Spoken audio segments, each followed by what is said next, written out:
कोई योजना एक दिन में नहीं बन जाती। और ये देश के आधी आबादी की बात है, ये राज्य के आधी आबादी की बात है। भारतीय जनता पार्टी को तो तकलीफ ये हो रहा है कि उनके भी घर के लोग लाइन में लगे हुए हैं। 48 लाख बहनों को इसका लाभ मिला है। झारखंड मुक्ति मोर्चा को 28 लाख वोट आया था चुनाव में। तो आप हमको ये बता दीजिए कि जब 28 लाख वोट आया और 48 लाख लोगों को हमने मैया सम्मान योजना से आच्छादित किया, तो ये कौन लोग हैं बाकी? क्या ये भारतीय जनता पार्टी के परिवार के लोग नहीं हैं? हम लोग किसी न जाति, धर्म, न समुदाय, न वर्ग विशेष का हम लोग यहाँ पर ये करते हैं। आधी आबादी मतलब आधी आबादी, चाहे वो किसी जाति के, धर्म को, किसी पार्टी के, किसी माटी के, सबको इसका फायदा मिले, सबको सम्मान मिले। ये झारखंड मुक्ति मोर्चा की सोच है, गठबंधन की सोच है, हेमंत सोरेन की सोच है। एक आखिरी सवाल है ना, झारखंड भारतीय जनता पार्टी का बैनर पोस्टर लेकर के लोग ग्रामीण इलाकों में जाना भी पसंद नहीं कर रहे हैं। तो ये जो आप बैनर पोस्टर नहीं देख रहे हैं ना, उसके पीछे ग्रामीणों का आक्रोश है, उनके अंदर में जो गुस्सा है उसको वो झेल नहीं पा रहे, जिसका परिणाम है कि लोग इस स्थिति में अपने कार्यक्रम को चला रहे हैं। और संगठन की मजबूती के लिए हम लोग लगातार प्रयास करते रहते हैं। संगठन की बैठक होती है, हम आत्म समीक्षा भी करते हैं, आत्मालोचना भी करते हैं और संगठन को और धारदार हम कैसे बना पाए, इन विषयों पर हम पार्टी के पंचायत स्तर से लेकर के और केंद्रीय स्तर के सभी साथियों के साथ हम लोग बैठते हैं। और आज की बैठक जो बुलाई गई है, उस बैठक का महत्व इसलिए ज़्यादा हो जाता है कि पंचायत स्तर के सभी साथी, प्रखंड और जिला स्तर के साथी आज यहाँ पर उपस्थित थे। वर्ग संगठन के पदाधिकारी गणों की उपस्थिति थी और इस बैठक में संगठन की मजबूती के साथ साथ सरकार के द्वारा जो जन कल्याणकारी कार्य किए जा रहे हैं, उन कामों का लाभ कैसे आम जनों को मिले और कैसे उसको मिल रहा है तो और बेहतर तरीके से उन तक उसका लाभ पहुंचे, इसमें भी पार्टी के कार्यकर्ताओं का सहयोग हम लोगों ने मांगा है और सबों से अनुरोध भी हम लोगों ने किया है कि जो भी जन कल्याणकारी योजनाएं हैं उसका लाभ आम जनों तक पहुंचे, ताकि जो राज्य के लोगों की अपेक्षा है झारखंड मुक्ति मोर्चा से, गठबंधन की सरकार से, उस अपेक्षा को हम पूरा करें।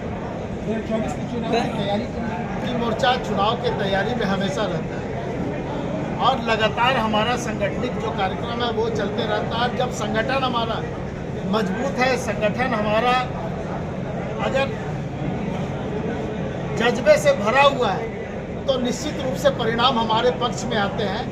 और अभी जो आप लोगों ने यहाँ पर भीड़ देखी होगी, जो बैठक में लोगों की उपस्थिति थी, इससे आप अंदाज़ा लगा सकते हैं कि संगठन में कितना मजबूती है और कैसे धारदार उसको बना करके और आने वाले दिन में जो विधानसभा के चुनाव होने हैं, उस चुनाव में जो हमारा विपक्षी पार्टी है, जो सपने देख रहा है, उस सपने को चकनाचूर कैसे करेंगे आप देखते हैं। देखिए, टाइगर जो लोग बनाते हैं वो लोग आज इस सभागार में उपस्थित हैं, नेता जो लोग बनाते हैं वो इस सभागार में उपस्थित थे। तो कोई टाइगर पैदा नहीं होता है, उसको टाइगर पार्टी के कार्यकर्ता बनाते हैं, संगठन बनाता है। और जब संगठन ही आपके साथ नहीं है तो आप टाइगर नहीं है। के कोल्हान तो झारखंड मुक्ति मोर्चा ने परिणाम पिछले ही बार दे दिया। और जहां तक टारगेट करने की बात है, तो भारतीय जनता पार्टी इसको टारगेट कर रही है और हमको लगता है कि वो जो टारगेट सेट कर रही है ना, जिस तरह से पार्टियों को तोड़ना, पार्टी के नेताओं को तोड़ना, परिवार को तोड़ना, ये प्रयास भारतीय जनता पार्टी का है, उसका भी जवाब जनता देगी।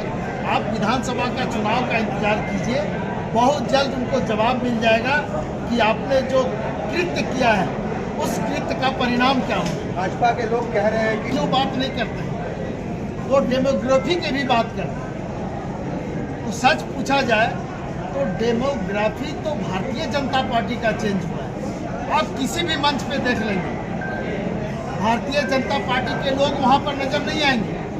वहाँ पर नजर आएंगे तो कांग्रेस के लोग, जेवीएम के लोग, झारखंड मुक्ति मोर्चा के लोग और कुछ मधु कोरा जैसे जो निर्दलीय लोग हैं, जो जिनको कि देश के प्रधानमंत्री ने एक बहुत बड़ा भ्रष्टाचारी बताने का काम किया था, आज वो उनके मंच को सुशोभित कर रहे हैं। तो इसी से आप समझ लें कि भारतीय जनता पार्टी का जो डेमोग्राफी है वो किस तरह से चेंज। कोल्हान में किसको जिम्मेदारी, क्या रामदास भाई इसके लिए? देखिए, कोल्हान में जहाँ तक संगठन की जिम्मेदारी दे जाने की बात है तो जो लोग आज यहाँ उपस्थित हैं वो बूथ स्तर से लेकर के जिला स्तर तक और केंद्रीय स्तर के लोग उपस्थित हैं। सभी लोगों की जिम्मेवारी है, किसी एक व्यक्ति पर इसकी जिम्मेवारी नहीं है। संगठन की जवाबदेही है, संगठन की जिम्मेवारी है और संगठन का काम है कि कोल्हान के 14 सीटों पर झारखंड मुक्ति मोर्चा और गठबंधन की जीत सुनिश्चित हो। और वहाँ भी जब हम पार्टी के कार्यकर्ताओं का रोष देख रहे थे, उनके अंदर में जो उबाल था वो देखने को हम लोगों को मिल रहा था। और भारतीय जनता पार्टी के लगभग 500 कार्यकर्ता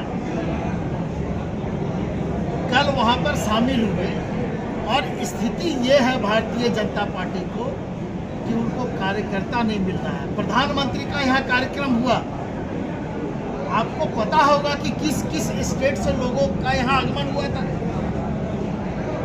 आप लोग जानते हैं।